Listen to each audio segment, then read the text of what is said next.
Bismillahirrahmanirrahim. Saudaraku pendengar radio Purnama Sidi yang semoga disayang oleh Allah Subhanahu wa taala. Assalamualaikum warahmatullahi wabarakatuh.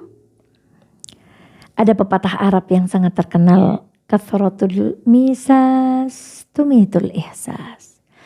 Terlalu banyak bersentuhan, terlalu banyak bertemu, terlalu banyak bergaul akan hilang sensitivitas, akan hilang rindu, akan hilang keistimewaan. Sebaliknya ada pepatah lain mengatakan zurghibban tazdad hubban. Jarang bertemu, jarang berjumpa, jarang bermuamalah akan membuat rindu kita semakin memuncak. Saudaraku, semoga sensitivitas yang berkurang itu tidak terjadi pada saat kita mendengarkan ilmu atau mendatangi majelis ilmu. Sehingga setan menggoda hati kita untuk berkata, lah paling ngajinya kayak kue. Lah paling isinya kayak ngono, wis tahu krungu, wis apal, sudah ngerti. Kenapa? Karena dicabut rasa nikmat kita untuk mendengarkan ilmu dari Allah Subhanahu wa taala, dan itu musibah. Maka kita harus menjadi orang-orang yang memohon kepada Allah, semoga setiap ilmu yang kita dengar bukan hanya menjadi pengetahuan, tetapi menjadi amal dalam kehidupan kita. Allahumma anfa'na bima 'allamtana wa 'allimna ma yanfa'una warzuqna 'uluman tanfa'una. Semoga Allah memberikan kali ini ilmu yang bermanfaat yang akan menjadikan amal dan mengantarkan kita kepada keridhaan Allah Subhanahu wa taala. Shalawat dan salam semoga senantiasa terlimpah kepada baginda Muhammad sallallahu alaihi wasallam. Nabi yang tidak pernah lupa berdoa di setiap paginya.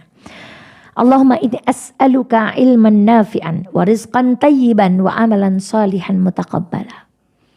Kita mungkin sering membaca doa ini, tapi kita lupa untuk memaknainya. Amati redaksinya, ternyata sebelum Rasulullah meminta rizki, Rasulullah terlebih dahulu meminta ilmu. Mengapa saudaraku? Kalau kita punya ilmu, kita tidak akan sembarangan dalam mencari rizki. Kalau kita punya ilmu, kita gak akan sembarangan di dalam beramal. Kalau kita punya ilmu, kita tidak akan ngawur ketika kita menjalani kehidupan ini.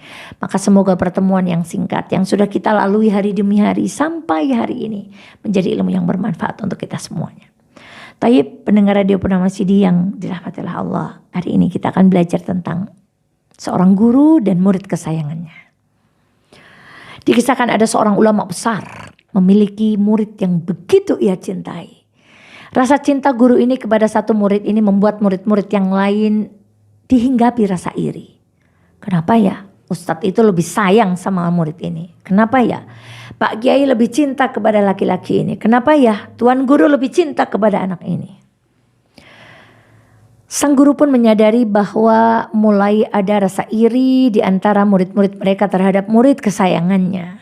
Lalu ia pun mengumpulkan seluruh murid yang ada di tempatnya.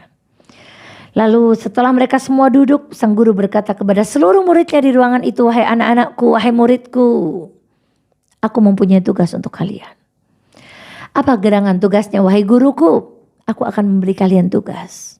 Pergilah masing-masing kalian dan bawalah senjata tajam, lalu carilah ayam, belilah ayam, seekor burung. Lalu tugas kalian adalah sembelihlah burung dan ayam itu di tempat yang orang tidak bisa melihat kalian. Mereka pun bergegas bersiap, mengambil pisau, mengambil belati. Mereka mengambil uang untuk mendapatkan 1 ekor ayam atau menangkap 1 ekor burung. Lalu mereka pergi ke penjuru tempat itu untuk mendapatkan tempat di mana orang lain tidak bisa melihat perbuatan yang akan mereka lakukan, yaitu mereka akan menyembelih ayam atau burung yang ada di tangan mereka. Ada yang pergi ke gunung, ada yang berlindung di balik pohon, ada yang bersembunyi di gua, ada yang bersembunyi di balik rumah tua. Semuanya mencari tempat yang menurut mereka tempat itu aman dari dilihat orang lain. Kembali mereka. Guru mereka meminta mereka untuk berkumpul kembali ke hadapan gurunya. Lalu sang guru berkata, apakah kalian semua sudah melaksanakan tugasku? Mereka semua menjawab kompak, sudah wahai Tuan Guru. Apakah kalian sudah sembelih ayam dan burung itu di tempat yang tidak diketahui orang? Mereka pun menjawab, sudah. Apakah kalian yakin tidak ada satupun orang yang melihat perbuatan kalian? Yakin. Kami sudah sembunyi di tempat yang terbaik. Kami yakin gak ada satu orang pun yang melihat perbuatan kami. Semua menjawab dengan kompak kecuali 1 orang murid. Dia mengangkat tangan lalu berkata, guruku, aku belum melaksanakan wasiatmu. Aku belum menyembelih ayam yang engkau perintahkan. Aku pun belum menyembelih burung yang engkau perintahkan. Sang guru berkata, kenapa engkau melakukan yang demikian? Kenapa engkau tidak melaksanakan perintahku? Kenapa engkau tidak menjalankan permintaanku? Lalu murid ini berkata, wahai guru, bagaimana mungkin aku akan menyembelih di tempat yang tidak diketahui orang? Sementara engkau selalu mengajarkan kepada kami, meskipun orang-orang tidak melihat perbuatan kita, tapi Tuhannya orang-orang itu melihat perbuatan yang kita lakukan. Kita boleh menyembelih ayam ini, wahai guruku, di tempat yang orang lain tidak tahu, tapi Tuhannya mereka tahu apa yang kita lakukan. Maka aku tidak memiliki tempat satu jengkal pun di bumi ini, tempat yang tidak diketahui oleh Allah Subhanahu wa Ta'ala. Sang guru menerima jawaban murid ini. Sebenarnya tujuan beliau ingin mengatakan, kenapa aku menyayangi anak ini? Karena anak ini memiliki kecerdasan, memiliki sensitivitas hati, memiliki ilmu, memiliki pengetahuan di luar yang dimiliki oleh murid-murid yang lain. Pertanyaan murid-murid pun terjawab. Dan apa pelajarannya untuk kita, Bapak Ibu? Adakah tempat yang tidak diketahui Allah di muka bumi ini? Maka seorang ulama berkata, silahkan bermaksiat kepada Allah, tapi jangan di buminya Allah. Silahkan bermaksiat kepada Allah, tapi jangan lakukan maksiat itu di antara dua waktu sholat. Adakah waktu yang kita lalui itu bukan waktu di antara dua sholat?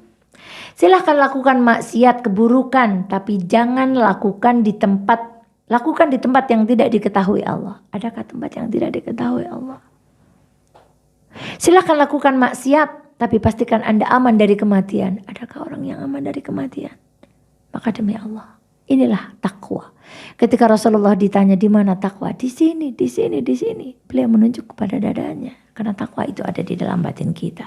Dan puasa kita kali ini mengajarkan kita untuk menjadi orang-orang yang bertakwa. Takwa itu apa? Hati-hati. Takwa itu apa? Merasa diawasi. Takwa itu apa? Merasa dilihat oleh Allah. Merasa didengarkan oleh Allah.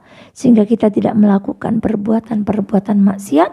Lalu kita menganggap aman karena maksiat ini tidak dilakukan orang. Ingat, orang memang tidak melihat kita. Tapi Tuhannya orang-orang yang menciptakan orang itu melihat kita. Sesungguhnya Allah maha melihat, lagi maha mengetahui. Sesungguhnya Allah maha mendengar, lagi maha mengetahui. Sesungguhnya Allah mengetahui apa yang kita batin dan apa yang kita zahirkan. Semoga takwa itu kita raih predikatnya di bulan ini. Kita lebih berhati-hati. Kita lebih takut untuk berbuat maksiat. Karena kita merasa dilihat, diawasi, didengarkan, disaksikan oleh Allah. Sepanjang kehidupan kita 24 jam semua di bawah pengawasan Allah. Selamat berlatih menjadi pribadi yang bertakwa. Semoga puasa kita mengantarkan kita la'allakum tattaqun. Wallahu ta'ala alam bisawab. Subhanakallahumma wa bihamdika asyhadu an la ilaha illa anta astaghfiruka wa atubu ilaik. Assalamualaikum warahmatullahi wabarakatuh.